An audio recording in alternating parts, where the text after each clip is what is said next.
Hello and welcome to episode 4 of Champion the Game Up. We are joined by Holly Retro. And before we get started, real quick on Holly, if you see the lovely branding we've got with that little logo, that was all her doing. So how does it feel, Holly, to be some sort of celebrity type person?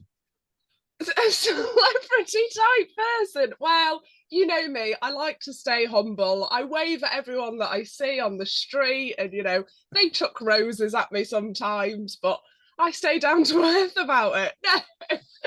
I think the logo, I think you needed the logo, didn't you? The logo works so well. I don't think I'm a celebrity. Let's circle back to that and clarify.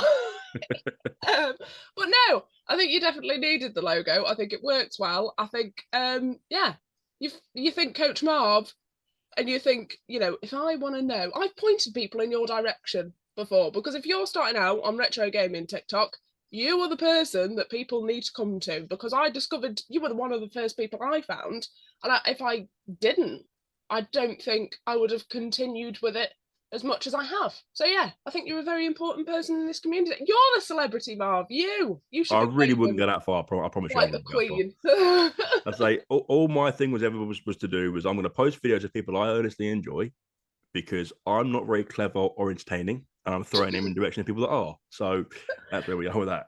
But it's great to have you on. This has been awesome because, like I mentioned to you before we start recording, I've had some great conversations already, and people really want to do it. So I find people fascinating, and this is your chance to start a little conversation about where you come from. So creator origins.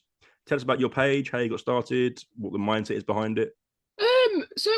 To be honest, I had no idea what I was doing when I started. I'd never posted anything. I wasn't big on social media at all. I probably haven't posted on Facebook in about 5 years. But I had this massive collection sitting here that I've had for about 10 years, and I thought, oh, wouldn't it be cool to post a little bit about this? So I did, and I started, and it's weird how it's developed from a faceless, voiceless account to now everyone listening to me hammering on about random gaming accessories that did terribly. So it's been nice. It's been nice to progress on there and see my own confidence grow. But yeah, I do a variety of stuff. I like to pick up things that look like they might have come from a bin. I also, I enjoy talking about the history of things. I find it fascinating, all these peripherals that were invented that might have done awfully, but were still cool, the fact that they were actually made. And just video gaming, hoarding, and a love for it and a passion for it. And it's really cool that I get to share that and people actually watch it and listen to it. So yeah. Well, you've grown obviously a nice size page, and it's going to continue to grow. No doubt about that. And obviously, we'll get into your Holly's histories later. I can't wait to discuss that because that is awesome. Because I think a common thing we've all found is that when you start your page, you do get confidence, right? You Oh just put yeah. yourself out there is massive. And how has Yeah. that sort of changed how you see yourself? Because I think a lot of us have the same sort of story. I think I care less about my appearance and about the way I come across now I've been doing it for so much longer, because you start to learn that the internet can be, I think Boxy said this as well, didn't he? The internet can be a very scary place. So putting yourself out there and putting yourself forward is a very scary thing to do. But once you start doing it more and more, and you look at, in fact, you look at Boxy's videos, his old ones, you look at and you can see he is nervous. Whereas now he's come so far, into his Shakespearean wordsmithery, and it's changed completely. I think we all have, and it is nice to see, isn't it? Because at the end of the day, we're all into games. We're not the most outgoing people in the world, are we? There's always going to be that little bit of nerviness where we'd rather be in a virtual world, isn't there? Oh, 100%. But at the same Yeah. time, I think that it's the TikTok platform itself has given us that stage to do what we want to do in a public setting, if that makes any kind of sense. Because Yeah. we could sit here and play. I play purely offline games. I don't play online anymore. But So, this has given me the outlet. So it's been awesome. yeah. All right. So Definitely. we will jump straight in because I know you've got a couple hot takes and solid debates. This is where the guest, which sounds a bizarre thing to say, can come on and give me their biggest hot takes, their sharpest hot takes, and I can respond, or I can throw one at you. Have you got any hot takes for us? Marv, I hope you've got a fire extinguisher, because I've got two hot takes. It's about to get real warm up in here. So I've got one as a collector, right? I hate, oh, it does my head in, cardboard packaging on games. It just, don't get me wrong, I can see why people would love a minty cardboard package for their games. I get that, I get my head wrapped behind that. But the last thing I want to do when I think, oh, I fancy playing some Ocarina of Time, before I get into the cartridge, I just have to do some light brain surgery to get it open without, maybe it's because I'm buying battered cardboard, but Cardboard gets battered. there's a reason that we don't use cardboard for things that need to be seriously protected. But yes, no, cardboard packaging, I'm not bothered whether it has it or not because it does my head in. It's too fragile and I'm just scared of damaging it constantly. So it does my head in. I do have one quick question about it though. Go on. Because I've obviously you're talking about Ocarina of Time, like the N64 big boxes. Yes? Yeah. Yeah. Where do you sit on sleeves? Is in like the plastic sleeves that you put around the protectors? No, so I've got, for example, my brain went to The Witcher 2, right? I've got The Witcher 2 collector's edition, and that's got the cardboard sleeve that slots over the top. Does that count? I don't think it does, because I think the only game that I've got with a cardboard sleeve, off the top of my head, is Borderlands 2. Weirdly enough, I think that's it. Maybe it's because I played it recently, so I've just got it in my head. I don't know. I think they're different though, aren't they? Because you can get away with that, maybe, because you don't have to. They're not as faffy, are they? It's not layers and layers and layers of cardboard. It's just an outer. It's an outer shell, isn't it? Yeah, I'll give you that. That. I do agree with the fact that the N64 was the boxes were onto a hide into nothing with the fact they were cardboard. Yeah. But if you can get them in good condition, do they look the best out of all the boxes you can get? I think, to be fair, I think Grandmaster Retro Boy, right? He's a very good example. He is going for a full PAL N64 collection, and his are pristine. They are, and I can imagine if you have them minty, they're fine and they don't fall apart, and they're probably really easy to open and take a game out of. But if you have battered ones like I do, it's very difficult. But on the flip side, if they're battered, you can tell they're legitimate. They're not repos if they're battered, are they? So yeah, but yeah, no, they do my head in. I'm not bothered about having them or not. If it's 50p extra to get one boxed, I'll get it boxed. But that's they annoy me. Because you mentioned a guy there, but like I'll follow that dude who games. He's got the full US N64 collection. It's like stacked in his room, and it's awesome on stream. But he's got, I'm trying to think of the company he used, but he got a specific, because what you find is people that collect like that to that extent have to use they got the cardboard, then they've got them plastic things around the outside of them. So it's like, well, you're kind of doing the same job twice. Yeah. Because you have to. Yeah, the money you have to spend. So this is what, because I asked that Grandmaster Retro Boy, because I was thinking maybe if I had a protector around them, it would hold them together, the ones that I have got. But he was sort of saying the price that you pay for the covers, you know what I mean? You could get about 50 more games by the time you've covered a full PAL selection. Do you know what I mean? So yes, I think they're silly, Marv. I think they're silly.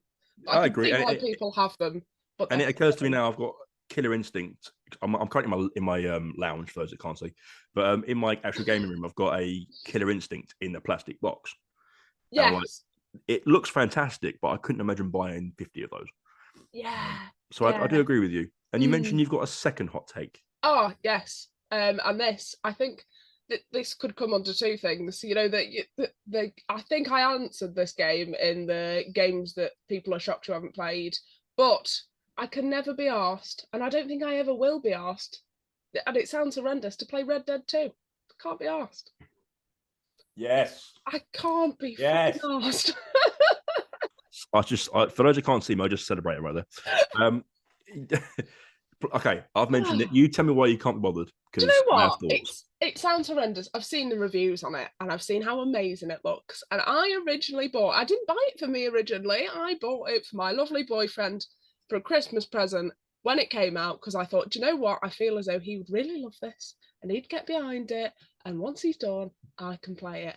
But you know, he started playing it, and I was desperate to sit and watch him play it. I wanted to see the gameplay, all of the, and about 10 minutes in, we're both sat there going, should we have some dinner instead?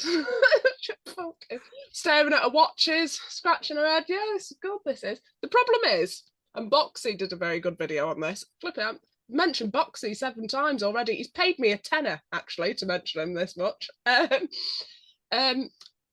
Long video games, no one has the time for them anymore. It was all right when I was 13, living at home and had school the next day and could fall asleep in English. But now, do you know what I mean? Life gets in the way. And I think to get into Red Dead, you need to be unemployed for 6 months minimum. We need another COVID so we can sit at home and get into Red Dead. But yeah, it's a long game, and it seems really dragged, and I should probably give it another chance. But my God, I can't be bothered. Did you get past the snow point ever? Have you got past that point? I just felt so relatable because, like, I want to say I got. Now I'm gonna obviously guesstimate time frames here, but I reckon I got about an hour in, hour and a half in, and I was like, if I wanted to walk this slow for this long, I'd play Death Stranding because I was just like, what is the point?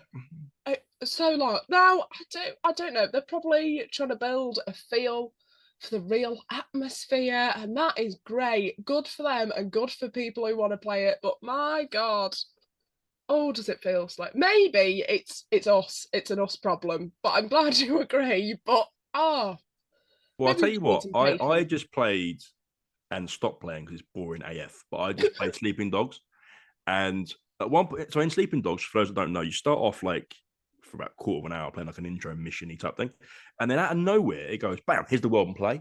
Like, here's all the icons, it just gives you the world straight away. I was shocked at how it went from 0 to 1,000 on terms of like openness.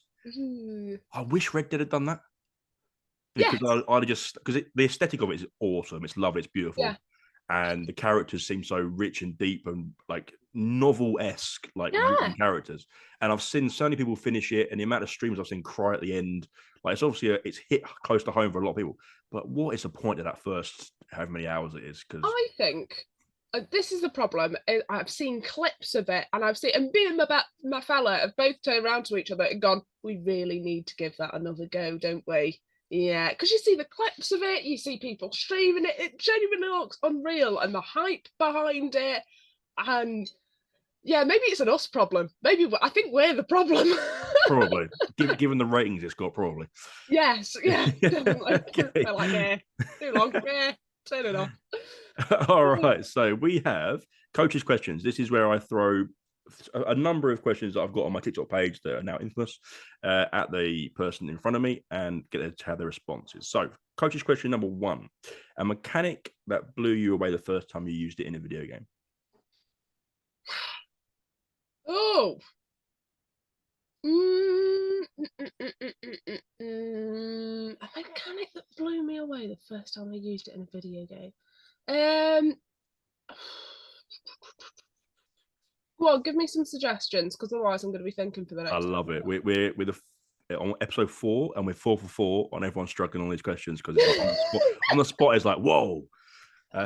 So my natural instinct goes straight to something like Splinter Cell, because I love Splinter Cell, and it's the light and the dark mechanic that you have to utilize throughout the whole game in different situations and settings to navigate the missions. So the light and dark is just done on shadow. It goes black and white kind of, but I think it's the best used light in any game, because you're not actually in pure shadow or grey. It's just pitch black with a light on it, and I think that works perfectly. You can have that. You can have.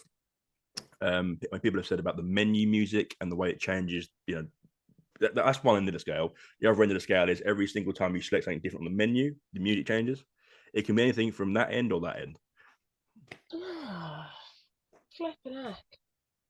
I tell you what, I've been looking at recently, and I don't know if this counts or not, but I suppose it does count as a game mechanic. Or does it count as a game mechanic? Because technically it's peripheral. Can I might not get away with this one, Marv, and that's fair. You can slap me on the wrist if I don't. The VMU for the Dreamcast. Can I get away with that? I'll give you that. Yeah. I'll give you that. Do you know what? I've genius. recently I love it. I love the VMU for the Dream. I think it is the most inventive thing in the world. I was playing Soul Calibur on the Dreamcast, and you get a mini 8-bit version of the character you're playing on your VMU that's doing the same movements that you are. And that is amazing. That is better than any modern game mechanic that I can think of, if we're allowing that to be. I'll give it to you. I'll give it to you. If we take the word video game out, we'll just say gaming mechanic. That is awesome, because the VMU is so underrated for its time. It just is. The thing is I didn't. To be fair, I didn't really know about the Dreamcast's existence until I got sort of a little bit older. And yeah, the VMU is unreal. Like, how did I not know about this as a kid? Like, that would have blown my mind. A Tamagotchi memory card. That genuinely the coolest thing ever, isn't it? So yeah, I think that, and that applies to every single Dreamcast game has pretty much utilization of the VMU, even if it's just the title screen. You know, when you're playing Crazy Taxi, it comes up with Crazy Taxi and just the flag moves a little bit. Even that is cool enough for me. Because like many of us, I grew up with the PS1, and I didn't have a Dreamcast until 2019. Yeah. And it's like, when I first got the memory card thing, I said to the guy in the shop, like, is that a memory card? Because I've been stupid. Yes, it is. Look it up. I was like, well, okay, was fine. Looked it up, and you can play, you can grow your little chow throughout the day. Yeah. I was like, this is unreal. It's an alive memory card, which is unreal. Yeah. But no one, I had the PlayStation as a kid, and I cannot remember anyone having a Dreamcast. I've never seen anything about it. Never. It was only, as I got older, I was like, what is a Dreamcast? And but yeah, the VMU. How did I not know about this sooner? Yeah, they must have. If they pushed it more, Sega would still be making consoles now. Oh, million%, million%. Okay, so I put out a video this morning, little plug there. So this question is, when someone says the word retro console, or words retro console, what's the first console you think of? NES. I don't know why. That I genuinely, straight off the bat, first console I think of. Yeah, That's what it is. That click of the fingers, initial reaction. Yeah, I think the only reason why that is, it's the oldest one that I personally own. I mean, realistically, I should have said Atari, shouldn't I, really? But actually, I don't know, because everything, like the 360 is technically classed as retro now, isn't it? So I could have said that. But yeah, I don't know why. I think it's just because it's the oldest console I own. The first thing that springs to mind is the NES. Well, I think my reasoning for the question that was like, when you think of something as retro and you think of a gut reaction, where does your brain go? Because like you said, there's stuff that's older than it. But I suppose you're talking about more of what a poster child of it is, or what you think of old video games, Mario, Sonic. They're the first ones that come to mind, right? Retro games. Retro consoles. Is it the little control? I've got something. Little console controller. Is it the Atari spin controller? Like, what is it that comes to mind? Yes, there we go. Just give me 1 second. And I was like, this. Just like, so just it fascinates me where people's brains go. Okay. Yeah, I suppose it's different, isn't it, for us, because we've got them and we're used to them. But actually, the difference in controllers is probably like a big mind thing, isn't it? Because you see an old squared, uncomfortable, horrific-looking controller, and your mind goes retro. No ergonomics. 100%. Retro. Okay, so final one. Which cancelled video game are you just not over? Which cancelled video game are you not over? This is going to be a rubbish one for me now, because I've never really got video games from new, which is mad, isn't it, really? But I have never. The only time that I do is when they're sort of like limited runs or something. But yeah, I've never really pre-ordered video games, which is fucking mad, isn't it? I know, it's crazy. I've never pre-ordered video games, but no, I haven't really. So I suppose I couldn't be unbelievably upset about something being cancelled, because I never get them in the first place. I don't know. I think it's just because I'm cheap, and I'd rather, if I'm paying that much for a game, I'd rather everyone else use it first and go, this is shit, or go, this is amazing, and then I'll swoop in and get it when it's nice and cheap. I like that because there was someone I used to know that used to do literally that. He wouldn't buy anything new. He'd wait a year. He was discounting everything, and he'd see the reviews, and he'd go from there. Yeah. Because with this question, I was like, is there a series that you play regularly that, like, you there was a sequel coming out for that was then cancelled that you were like, oh, I really missed that. Because I was like, anything F-Zero hasn't come out anymore, or Yeah. Oh, that's a point. Actually, yeah, you've got points there. So I wouldn't have got it at the time because it got cancelled. But I think I did a gameplay video months and months back on Primal for the PlayStation 2. And they put a lot of time, effort, and money into that game. And they even hired an orchestra for the music for that game. That's how much effort they put into it, because they were expecting it to be part of a series, and it never was. And I think we were done dirty by that, because game number 2 is always better, isn't it?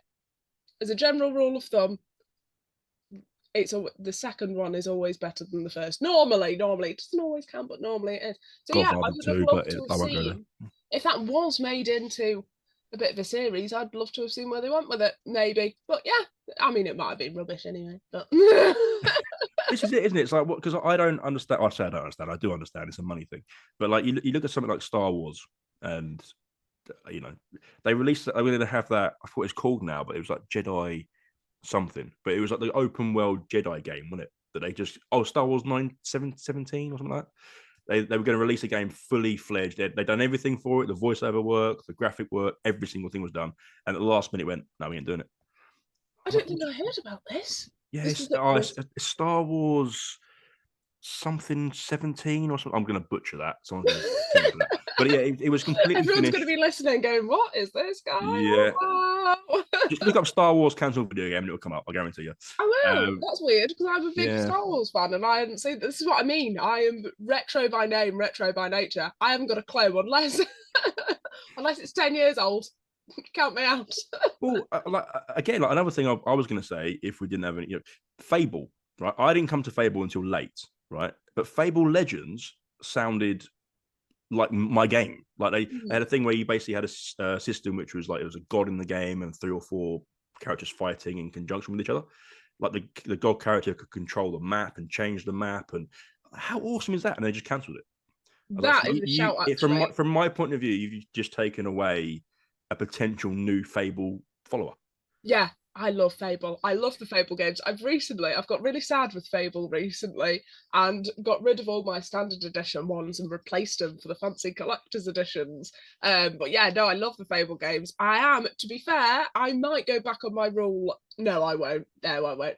I'm not going to pre-order Fable 4, but I'm very excited for it. Yeah. But yeah, no, yeah, that is a point, actually, isn't there? Yeah, I suppose I'm just not well aware enough of how many cancelled games there have been, I suppose. It's not a bad thing. So yeah, I think I'd just be upset. I think I'd stare at the wall crying slowly if I would have been aware of them all. All right, so we move on to create a spotlight. This is the chance of you to share people that you like or types of people. There's a chance for you to mention names if you want to, or simply just the type of person you follow and engage with, and the type of person that draws you in as a viewer. So this is difficult, and I hate doing this, because when you see people and they're tagging people in the comments, I will always feel absolutely horrific if I've missed someone. And I hate that so much, because there's so many absolutely fantastic creators out there, and I love so many. And if I look back on this episode and go, oh, how did I not mention them? I'll be gutted. But anyway, I'm going to do it. Just a quick one, in case anyone goes, she didn't mention me, that bitch. But anyway, so obviously we're doing that stupid live. Oh, I shouldn't call it stupid. It's actually quite good, but it is silly at the same time. Yes, plug it. Frampton and the Caddettes is live. I don't really know what we're doing with it. It's looking good so far, but that is me. It's Frampton, Atomic Retro, Aztec Gaming, Levi, Dark Eco Gaming. Who am I missing? Blaine. Blaine's a big one. Actually, Blaine should have more followers. He doesn't have enough. He only has about 300 followers. I think his TikTok account's Blaine97, but yeah, no, he's got a massive collection and a proper love for games, so check him out if you can. And who haven't I mentioned? Have I mentioned it's Frampton? I could have missed one there, but anyway, it's a series of us, and we're all good, I think. So, and then there's some cracking people. 8-Bit Barber, I think, deserves a massive mention. He is so supportive of so many people on this app. Oh, bless him. He's so wholesome and so funny at the same time, and that always makes me laugh. So when you started this podcast, I don't know if you've noticed, but when he's streaming, he has a little tagline along the middle that says, "Go what?" Do you know what I mean? He's brilliant, and he's like a hero. You'll be live, he'll come in, he'll drop a load of gifts, he'll put some sunglasses on and just walk out again. Be like, I've got to go to Asda, pop to the shops. Hero of a guy. Who else have we got? There's so many. Got to mention, and this is the problem, I always get these two mixed up on their usernames. Retro Revival, Retro Revisit.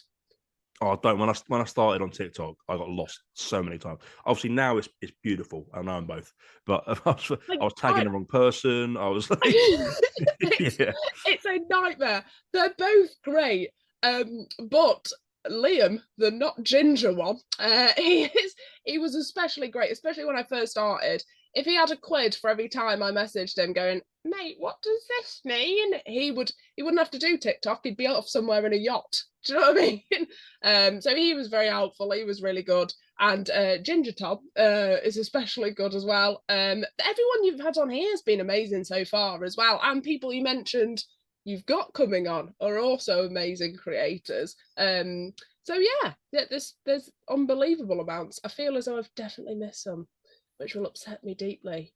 So what is it about those people, as a general rule, I guess? Like, what is it about those, in terms of their content, in terms of their gaming content, or anything about them as people, I guess? What is it about them that draws you in? Oh, anything. I think just showing a genuine love and passion for gaming. That's the main thing, isn't it, really? I mean,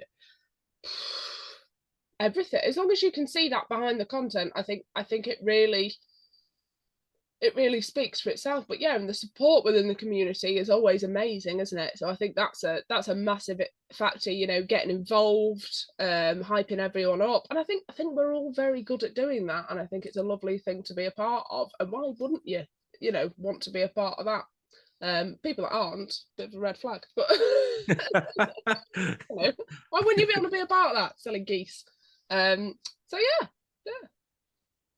I just think it's a common theme I think we've seen with everybody, but one, it brings out your confidence for you personally.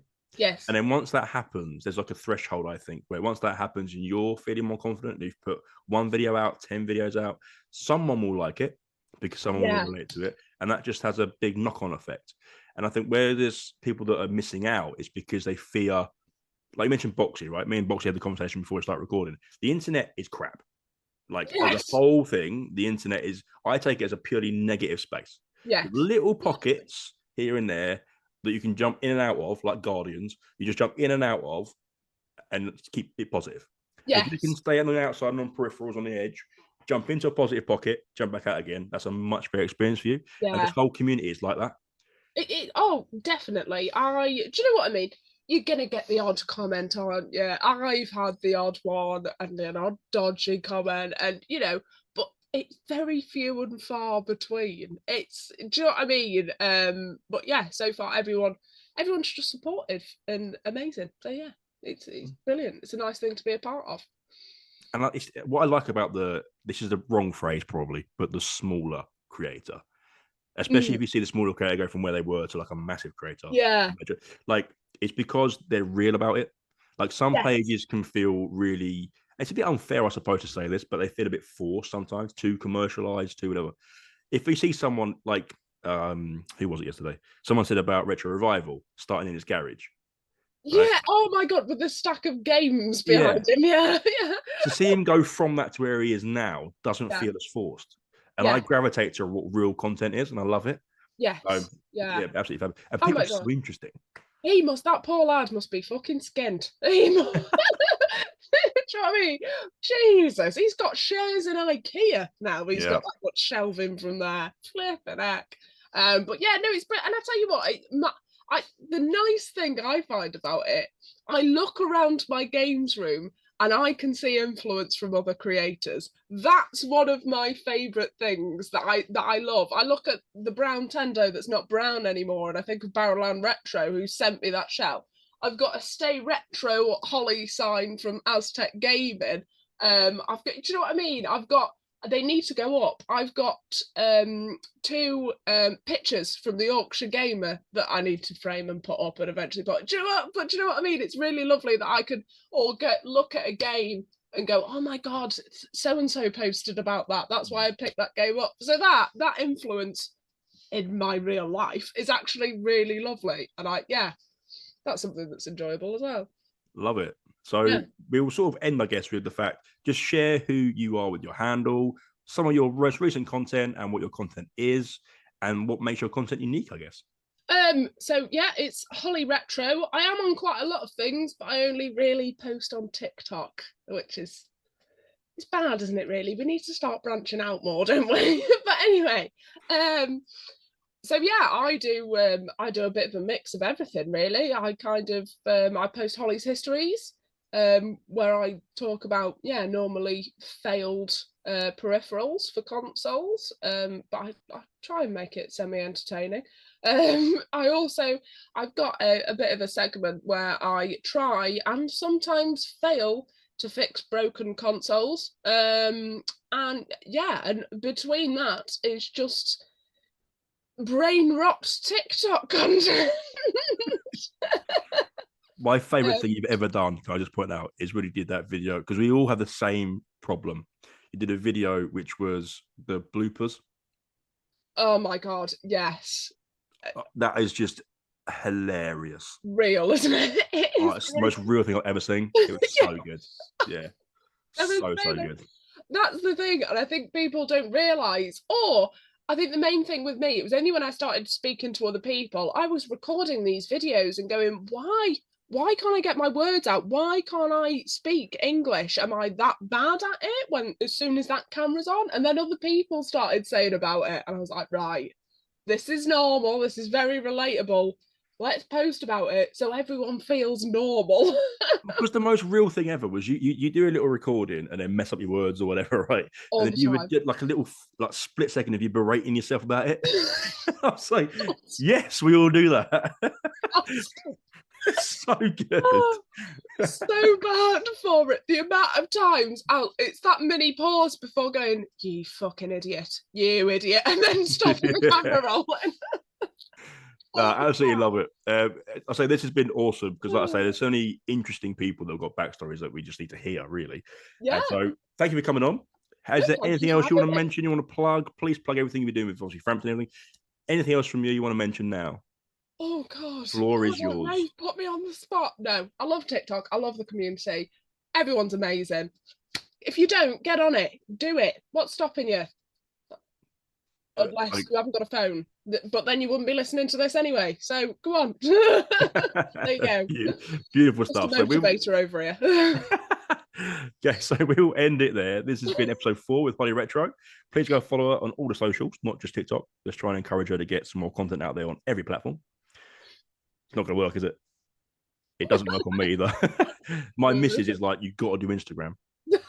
You've got to do you've got to do Facebook, everything, YouTube. It's not the same, is it? No, although I think because I can ask you now while you're on live.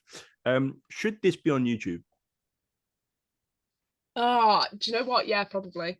Yeah, Retro Revisit has been berating me to do it, and I was like, yeah, I probably should.